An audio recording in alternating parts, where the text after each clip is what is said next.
All right, good morning and welcome back to the Money Advantage podcast. This is Rachel Marshall and Bruce Wayner, and we have a special guest joining us today that is Jesse Durham. Bruce, I would love for you to be able to introduce Jesse and just bring him to our listeners on the Money Advantage.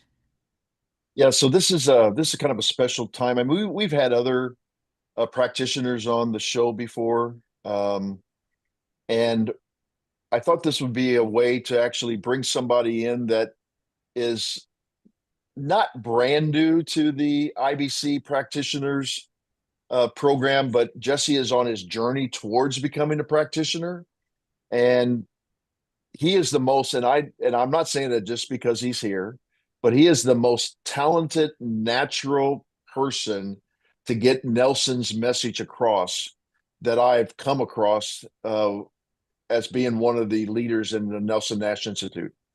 And so I had said to myself about 6 months ago, and Jesse can correct me. I don't remember exactly when we first met, but it was well over a year ago. And Jesse reached out and we continue to see each other almost on a weekly basis on this IBC mastermind that we have. He's a great contributor. But as I watch his stuff that he produces on social media, there's nothing more pure than the way he presents Nelson's message. And Jesse wants to keep Nelson's message alive, even though I'm sure he would say he was disappointed that he really never met Nelson in person. Uh, but today I wanted to show our audience Jesse Durham. His channel is Durham Talents on YouTube, and he'll tell you other places that you can listen to him. But his stuff is excellent. His family interaction is awesome. He's the kind of people we want in the Nelson Nash Institute. So I think, Jesse, what we'd like to do today is really start from your financial journey, your family journey. That's what we usually do with guests.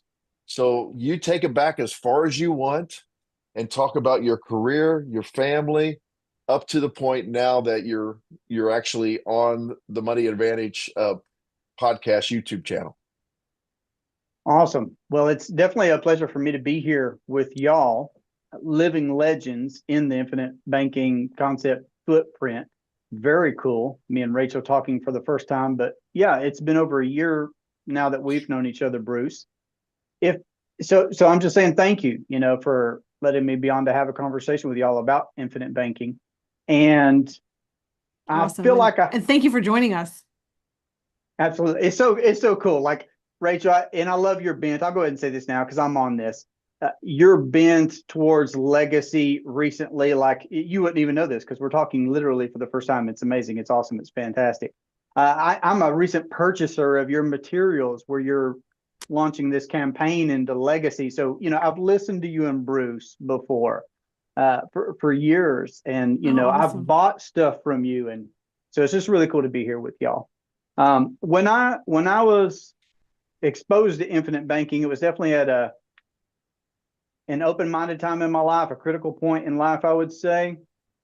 And I'll paint a bit of the background, which is I thought you had to go to school. I went and got my 4-year degree. I double majored. I became bilingual in Spanish, and I went into law enforcement. And that's what I had modeled for me. I was thinking about this morning, not knowing how our conversation would go or what direction, but I just thought how funny life is that what I had modeled at home was this set hamster on a wheel journey. And I wouldn't have said it in that way back then. Hamster, I thought that's what you're supposed to do. And my wife, same thing, 4-year degree. We got married right after college because we figured that's when we were supposed to get married, not because we couldn't have sooner. We dated right at 7 years before we got married. So she was the love of my life, is the love of my life, but we were just doing things the way we had them modeled, is what I'm saying, and the way that it was projected, I guess, onto us in a way to go out and mimic, to go out and do as well. So we started on that journey.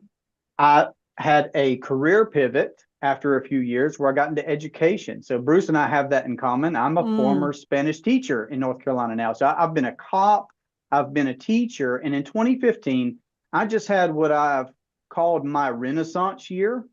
I just got really, really open minded And my avenue was through business. I had a business opportunity in 2015 where my wife's pregnant with our second son. I'm a teacher in the state of North Carolina.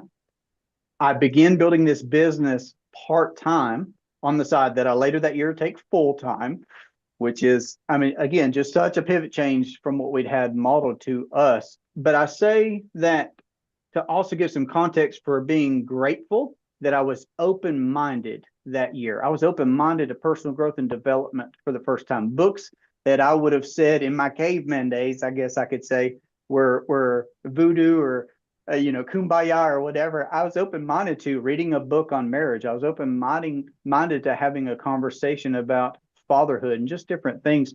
And thankfully, So that's good. when I was exposed to infinite banking. Had a buddy call me up. He was excited.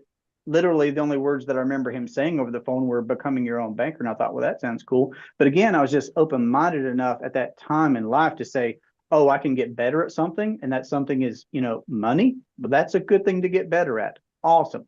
So I showed up to a presentation because of the business connections that I had at that time, friendships that I had at that time and still have, and saw an hour and a half long presentation where somebody was talking about how they'd paid off right at $1 million in debt, which I had about $50,000 in debt at the time. So, his mountain was the same as my mountain as far as I was concerned. He just had more zeros because he, had a white collar background and I had a blue collar background. And I saw a way for me to be able to have financial independence, structure, to be able to get out of that debt and just go on this complete different journey for me and my family. So I got exposed to the idea through a presentation, a live in-person presentation that I had no idea really what I was getting ready to see other than the title, Becoming Your Own Banker. And then I did get turned on to the book, got into the book, and then it spiraled from there. So I'll pause because that was the pivotal moment. That's awesome. Okay, so I got a comment, and I was going to cut in and ask you a couple things uh, before, but I just love to let you go because that was awesome. There's a few things I really noticed, and I'm sure you're probably going to come back to this, but we all model what we see. And until we come to, and that's a big until we come to some awareness that there is another way that we can choose something different than what is our status quo. But I think the amazing thing about choosing to do something differently, like you did, like I did, well, Bruce, you were a little bit of an anomaly because you had people in your family already doing infinite banking who started you on it when you were young, which is amazing. But I think when you pioneer a new path, the value is what you're modeling for your kids is that this is what's normal. And you're creating, Jesse, a new normal for your family, your kids, and eventually your grandchildren and great grandchildren. And what's amazing about that is that you're making this new plane of normalcy, of taking full charge of your life and your finances and this way of infinite banking. Now, there's another component that I love how you mentioned that you were open-minded to different things, but you were specifically looking at fatherhood, marriage, and infinite banking. And some people might pass over this, but I think it's amazing that it seems that the people who are most committed to family, and not just committed to family like we hang out at the table and we do dinner discussions or that, but committed to being the best wife, the best husband that I can be, the best mother, the best father, this really committed to raising up and training up the next generation. There is some correlation between intentionality in those family relationships and intentionality in finance that seems like this. We just see amazing people who are taking advantage of the infinite banking concept. It usually is those independent thinkers who really want that full arms wrapped around their family and their finances to do the best thing for both. Yeah, this wouldn't be a new filter for y'all, but I look at life in a lot of filters. One of them scriptural, but the one that I'm thinking of right now is one that I have borrowed from Rabbi Daniel Lapin, who y'all have had on your show. And, I've read his books and that Awesome. faith, family, friends, finance, fitness, all those things from that time, 2015. And I don't know what it is. I think about that too. The scriptural part there, I guess, is, seed. We all have seed, put out in front of us, and the sun scorches some and birds eat some, et cetera, right? So I don't know why it happened the way that it did in 2015, except I do see some things, but that's always a perplexity. Why do some people sit in the same room like I did and not do anything about it, or not ask questions, not line up an email, I don't know. But so it's a comical, bothersome perplexity, I guess. But I did see it, I did pursue it, as well as those other areas. And I'll tell a funny, quick story on myself, I guess. That year, I probably read either 2015 or 2016. I read the book, The Five Love Languages, for the first Mm, time. I'd never mm. read that before. I'd highly encourage it to anybody. It's an But amazing here's what's book. Yeah. funny, Rachel. I referred to my caveman days already to y'all. Sometime later, after 2015, 2016, after I'd already read that book, and then I was on to the five love languages of children, because I'm a father and I want to be, intentional in that aspect of life as well.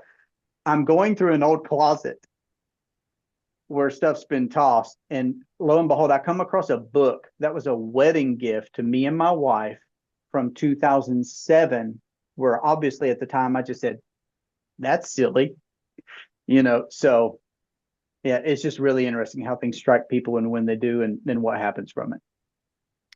I think it's powerful to realize that we also, with sharing the message of infinite banking, are planting seeds, and some will, some won't take action on those words. Some people will find the message, some people won't. Some people will find the message now, some people will find it later. And at the same time, we just diligently and faithfully share this message because it transforms lives and it changes people. And so, yeah, this I love the backstory. That's awesome. So, Jesse, I love how you communicate infinite banking, and I know Bruce probably has other questions for you as well, but maybe to somebody who's not familiar with infinite banking, how do you share that the beauty of what it can do? And I'm not going to tell you what we do here, but what do you share with that person who doesn't know anything about the capability and the power that infinite banking can have for them?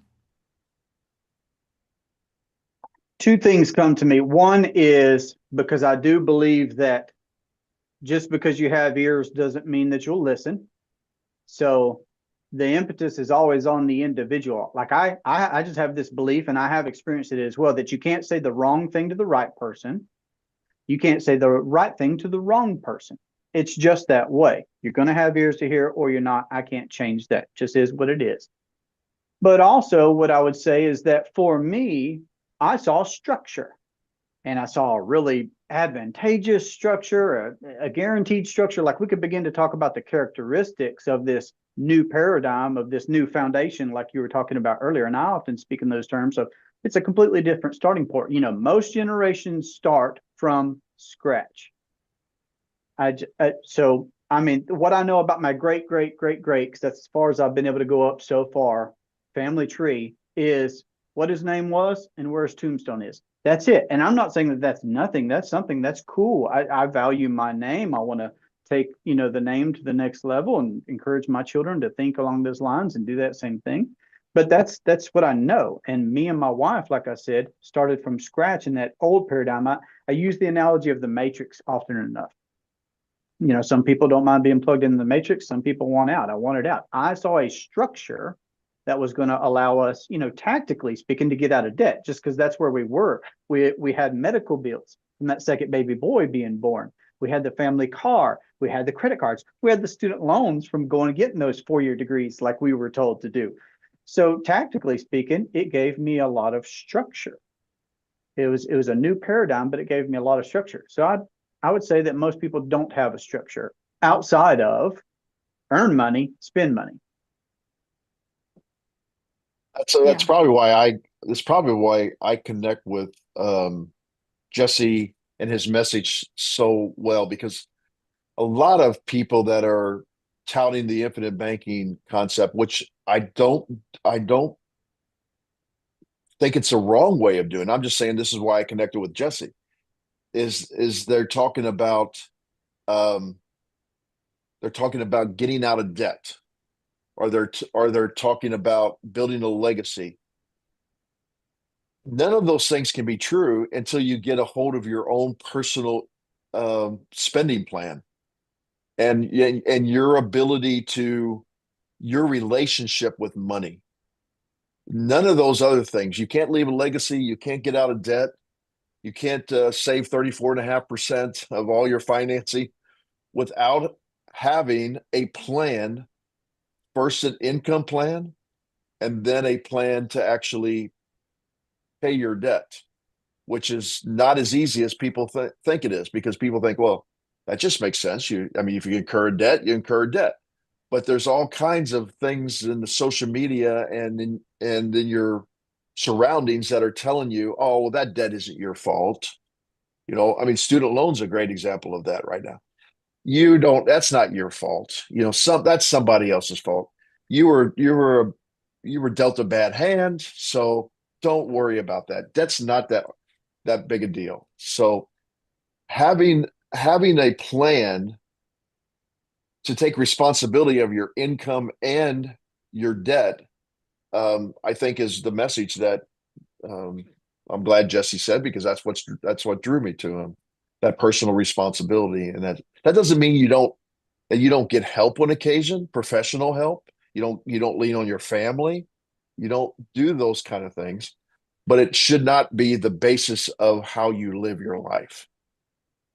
And I could say a few things there to say yes to those things that you just said, Bruce. Like, for one, I'll say that we did use infinite banking to pay off our student loans. We didn't hang on to those. We paid those student loans off. We paid that family car off. We paid those credit cards off.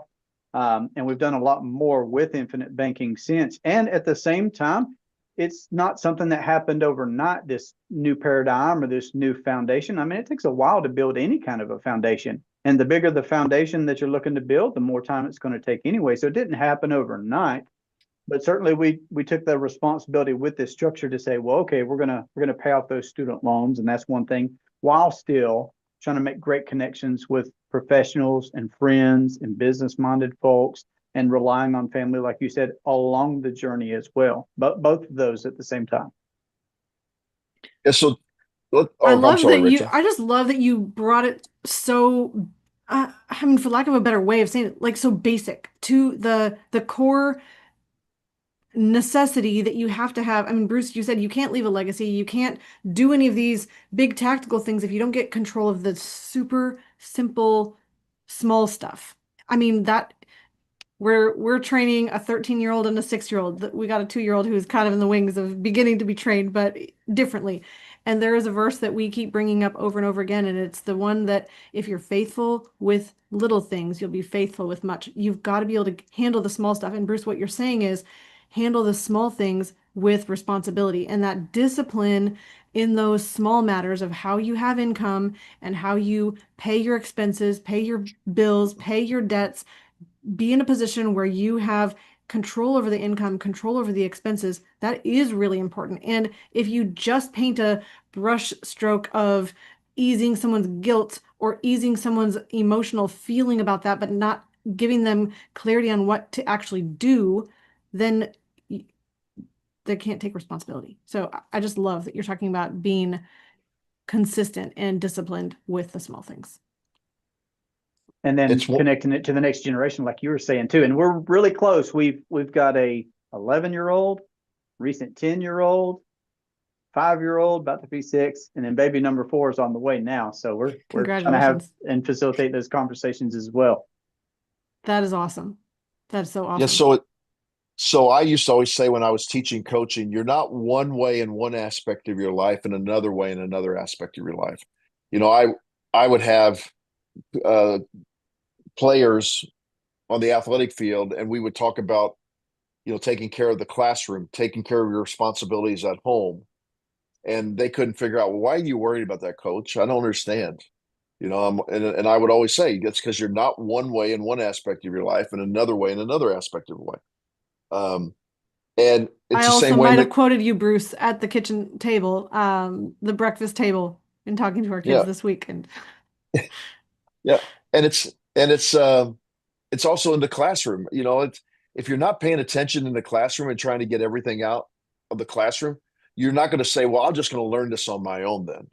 because you're not going to learn it on your own. Jesse, there's a big movement now, which I agree with, where Silicon Valley is saying we don't need all these kids to actually continue with technology. They don't have to go to they don't have to go to school. They don't have to go to Stanford. They don't have to go to Cal Berkeley. They don't have to go to Harvard to become these great programmers.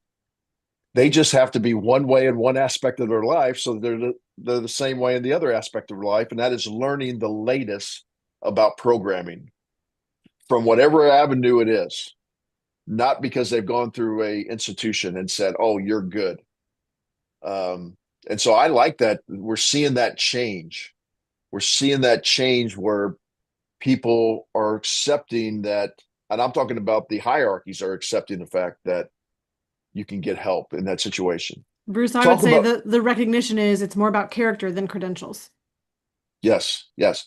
So, but Jess, let's get back to the kind of the infinite banking. What was it about Nelson's message that really inspired you to want to take this as far as your career, or Nelson himself that really you wanted to spread the message? Because I mean, it's whole life insurance. You could have just sold whole life insurance or IULs or anything. But what was it about the message that inspired you?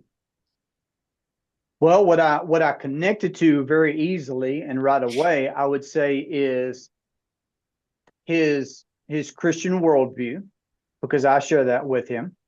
And then an easy second is his just logical, methodical, reasonable approach to considering the things that are in his book that I believe is going to facilitate someone arriving at their own conclusion that I should be my own banker. So actually, we just did infinite banking for a few years. So, and I know different people and lots of great friends of mine have, different trajectories. But for me, what we ended up doing was implementing the concept, buying multiple policies over those first few years, and just doing infinite banking and trying to level up, read more books, watch podcasts of great people, just trying to develop what we had started as people.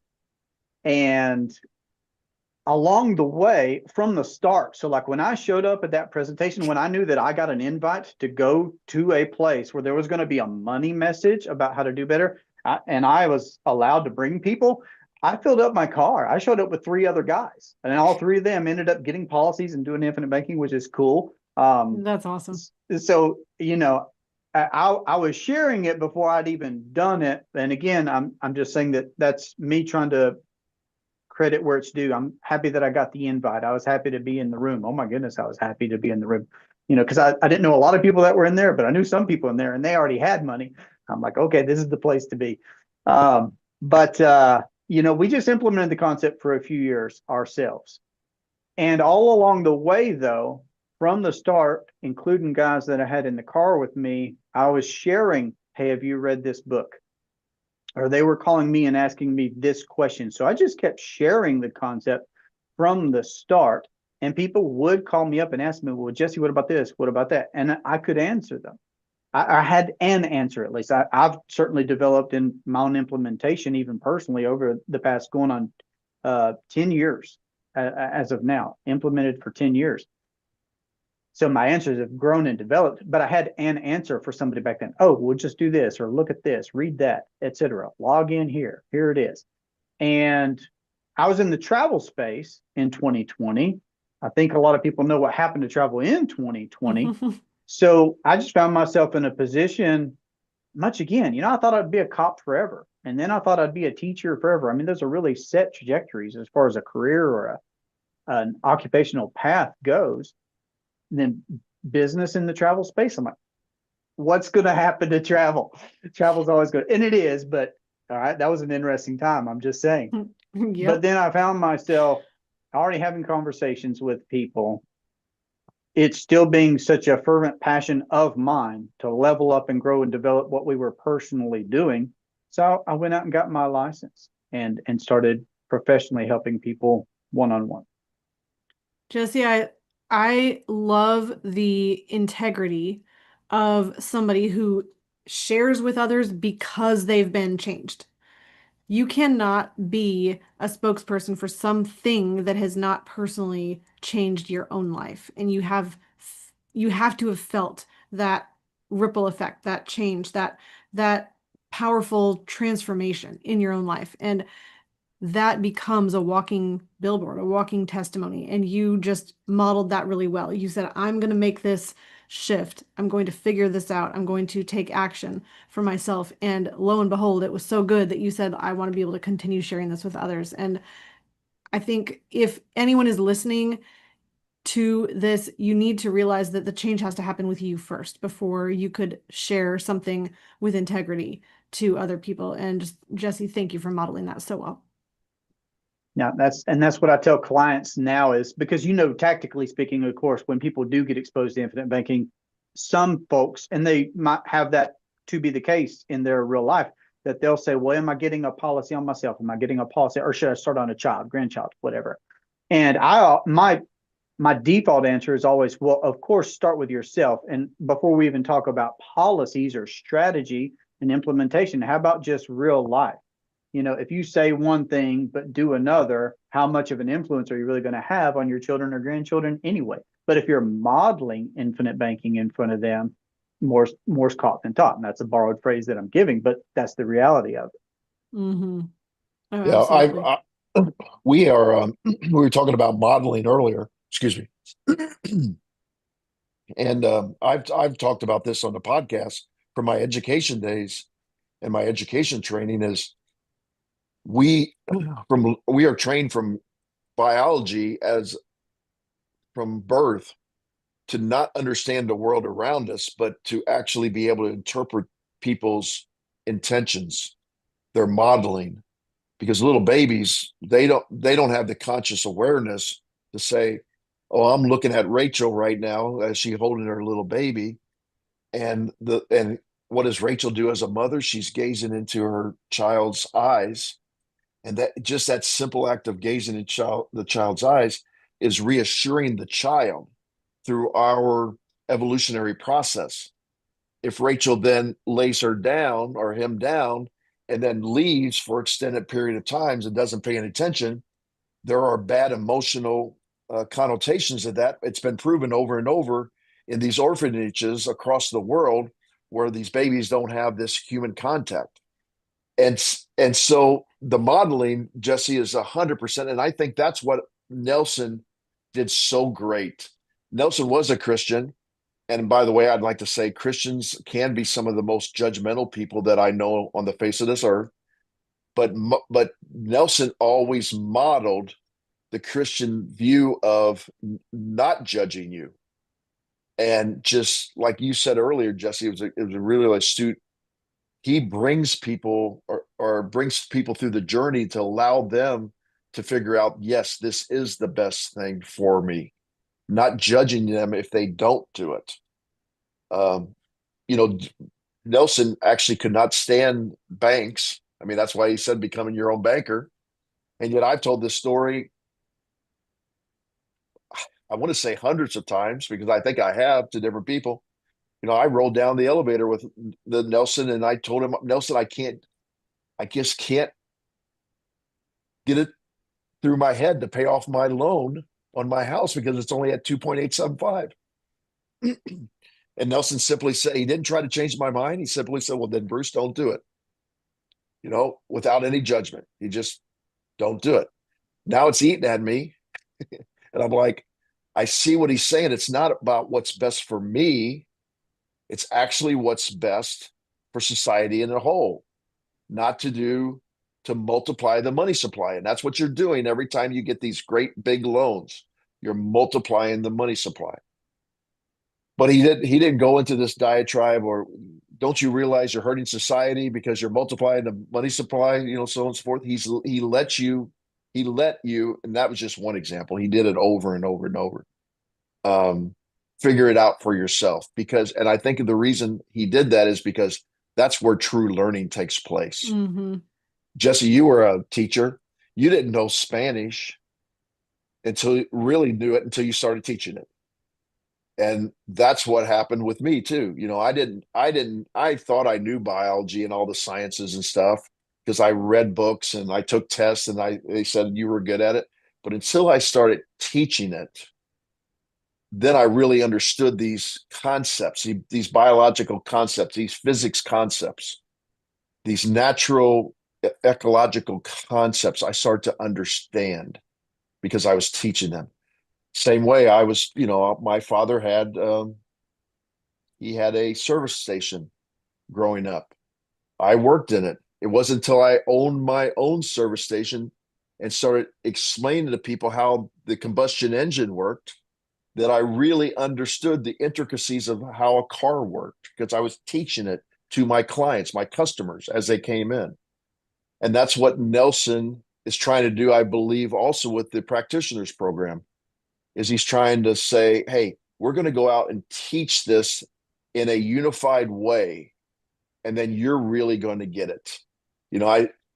I don't, there's one consistent thing that I've learned in the practitioners community is that none of us have the arrival syndrome. It's another thing that Nelson taught us.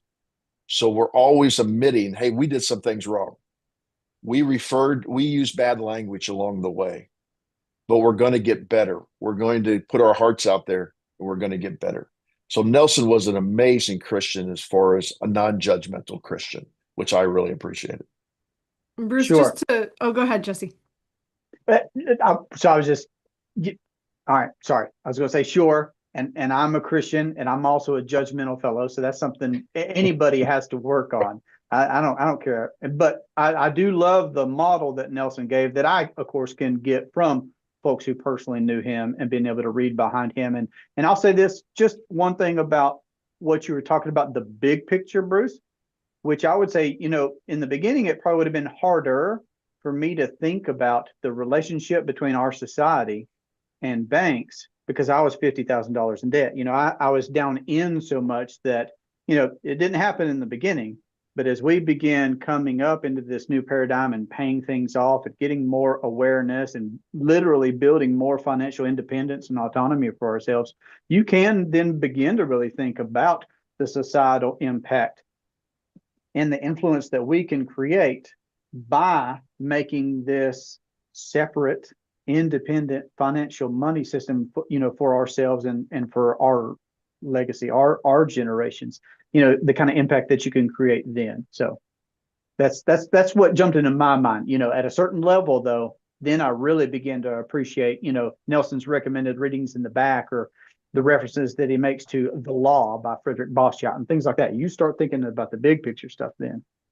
Oh, absolutely. So, okay, so to jump back to Bruce, what you were saying, I think what's really interesting is that if you are humble enough to recognize that you still have a process of learning ahead of you and none of us have arrived. Nelson was really awesome at bringing that to the forefront. He did talk about that arrival syndrome and that if you have arrival syndrome, if you think you know it all, that's the point that you stop learning. And I think the humility to recognize that you, us, all of us are on this continual journey and none of us have the full picture yet. I think that allows the humility then to meet other people where they're at as well, because we are also on a journey and not perfect yet. Um, I love, Well, go ahead. yeah, right. Well, you just hit something I was going to talk about because we are all sinners. We do judge, so on and so forth. One of the things I hate on social media is when people say Nelson was a great person and he had a great concept and he got it going, but he's really clueless now because society has changed and we have these. You should only be using 10% bases. He really missed on that concept.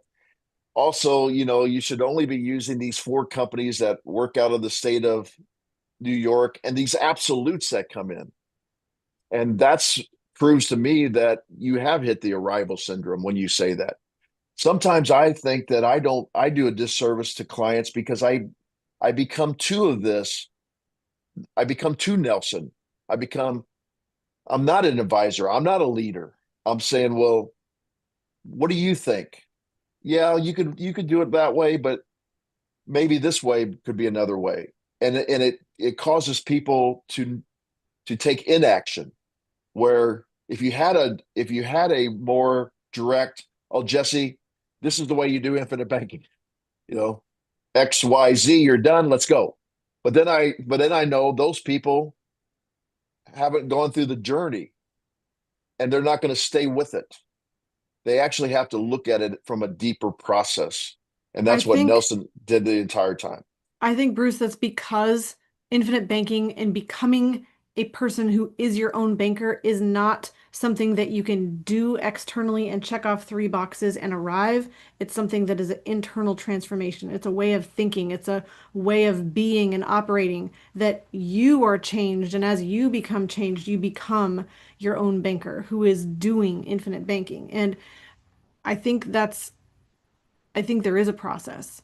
But the reason that it's necessary for somebody to be met where they're at and to be asked those questions is because they have to personally go on that transformation journey. So, Jesse, you would, just from a little bit of conversation that we had beforehand, you said that you love talking about the lifestyle that's built from infinite banking. Can you elaborate on that a little bit? Sure. Well, I think it ties into what we're just talking about now. I'll give you another set of filters, like I mentioned earlier, Rabbi Daniel Lapin, these big areas in life, faith, family, friends, finance, all those. So in this point of our conversation, what I'm thinking about is, for me, there's the paradigm. All right. So the traditional conventional paradigm is conventional banking, and everybody's just plugged into that matrix. Well, you can be unplugged. That's the paradigm. You could begin and say, well, I'm going to assume this journey of becoming my own banker. All right. Well, once you assume that journey, then there is a process.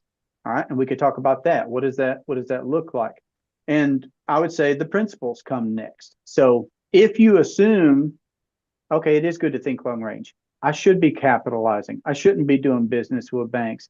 I at the same time need to be an honest banker myself. And then I'm going to rethink my thinking, plan for windfalls. All right. If you're going to assume those principles from Nelson, then you can talk about, all right, well, what product best fits this process of capitalizing somewhere, accessing capital, deploying it, recapturing it back into this private system that I've created for myself. So for me, anything around infinite banking, I just am using that filter to say, okay, are we having a paradigm conversation? Are we talking about conventional versus private banking? Or are we talking about, the process? Are we talking about the product? And, Bruce mentions, okay, well, there are these topics out there of 10% of your premium to base, or should it even be to a whole life? Should it be to an index universal life? And all these. So for me, lifestyle comes in at the very start, which is paradigm. So maybe a long-winded way of answering your question, but that's how I look at the world. I use filters, whether it's scripture or something I like from Rabbi Daniel Lapin or somebody else, from Nelson, I get those. I get paradigm, I get process, I get his principles that he gave us, I get the product that he pointed us to consider. I look at it in that way. Those are my filters for that kind of a question. So at the start, when it's paradigm, okay, I know what lifestyle was beforehand, that conventional route. I lived 30 years of it. I turned 40 this year.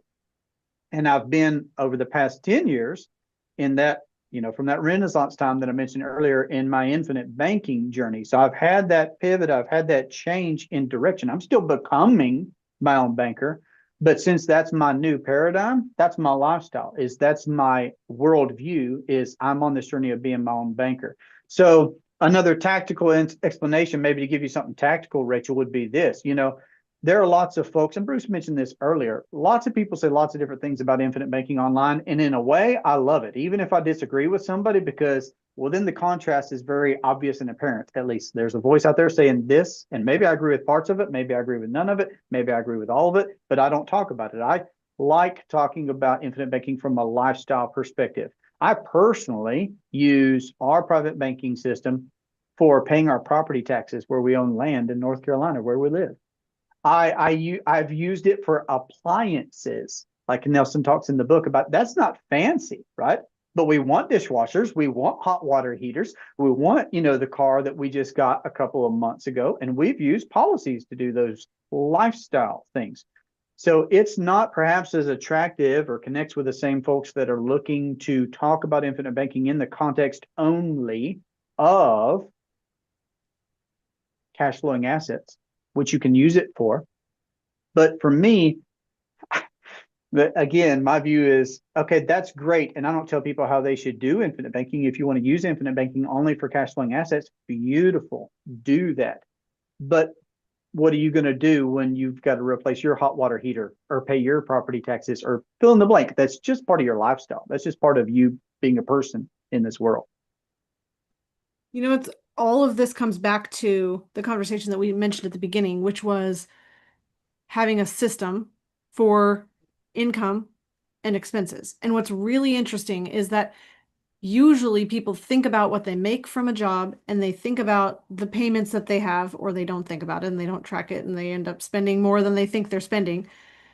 But there's a component in the middle of that that people miss, and it's the capitalization. It's what you have, you could say leftover, or what you pay yourself first with. If you're talking about the amazing book, you've probably read it, The Richest Man from Babylon.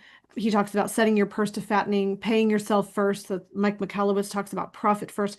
That other component is, I've made the money. Now I'm going to set aside this chunk. I'm going to put it into action. I'm going to put it into my purse, a storage tank, a place to preserve this capital, and then I spend. So that's that missing component that a lot of people are it's almost invisible, because we spend the money, or we make the money, we spend the money, we make the money, we spend the money, and we forget about this really important thing that if you can build discipline around building capital, you will become light years ahead in your financial life. That's what Nelson Nash talks about, overcoming Parkinson's law, building that capital. And the first step to that is just being aware that there is that component in your finances. And if you can celebrate that, if you can honor that and then make that a focus, you open up a lot of opportunity. You open up the opportunity to not have to go put a water heater on a credit card, or take out a loan for the furniture that you want to replace, or put your clothing that you're going to buy at the store on the credit card that they offer you, when they say, well, if you could save this much if you just open the card with us. Okay, do you want to be living with everything on credit, paying a minimum payment on everything, and paying 28% interest on your lifestyle? The only way you get away from that is by valuing capital and setting that aside first. And that's really what allows you then to have that opportunity to say, I'm going to use this infinite banking policy for lifestyle purchases, or I'm going to use it for cash flowing assets. Either way, the starting point for that is getting control in that little small original first step that you talked about, building that small discipline. Absolutely. And I'll give you a little bit of credit that you wouldn't know that you deserve. Because my wife and I have had ebb and flow. So we've been married 18 years this year, together 25 years, including our courting Awesome. years. So we've had ebb and flow in how we do things and run our household and manage this lifestyle like I'm talking about. But recently, one point that we got dialed in a little bit more strategically and systematically was weekly meetings, like I've heard you talk about, you and Lucas. So Saturday Awesome. mornings here for a while, we just dialed it back in, to That's sit down awesome. and talk about, this is in our calendar, this is in our plans, this is what last week went like, this is what this upcoming week looks like. So thanks. And so Awesome. I'm saying that for people that are listening, because it matters, the quality voices that you have in your life, because then you could be influenced to implement something. It's like, I do need to get that dialed back in, or, hey, I could be doing that for the first time because now I just heard about it for the first time. So good. Jesse, that just warms my heart. Thank you for sharing that. And I think what's really cool, you're talking about this weekly meeting, but specifically this weekly executive meeting that Lucas and I do, that we every single week we plan our calendar out for the coming week, but then we talk about what's coming up ahead, and we pull up, it used to be mint.com that we used. Now we're using Monarch Bank or Monarch something, Monarch dot, I don't know, Monarch, some kind of app. But it tracks all of our spending. So we can literally see, in this category, we overspent by this X dollars. In this category, we have money stored up that's going to be for the next birthday or the next Christmas. And we have these certain expenses coming up and we need to allocate resources for that. It's a way to keep our pulse on exactly what's happening financially to be able to make those decisions. And you can't be aware of the small things in your life if you don't have awareness. So, Jesse, way to model that. That's awesome.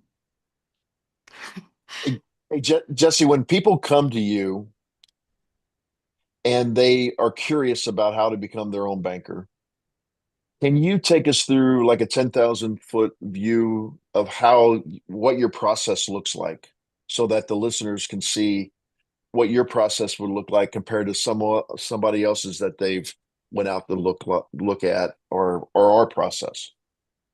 Sure. So I like the starting point to be either right to Nelson's book or I've got a presentation video. So durhamtalents.com is my website where people can just look me up and find me. On the YouTube channel, that's where I would like them to start is watch a presentation. I speak, I am a teacher. That's how I saw infinite banking. So I have modeled that as well. I want to run people through with my verbiage and they'll connect with it or not, my verbiage on exposing them to infinite banking. And my hope is that when somebody sees my video presentation, that they'll go and read Nelson's book. Like I saw a presentation, I went and read a book, and then I had questions. So I want them to jump on my calendar and ask me their first string of questions. And my philosophy is if it's a mutually beneficial first phone call, my only goal with that first phone call is I want a second phone call.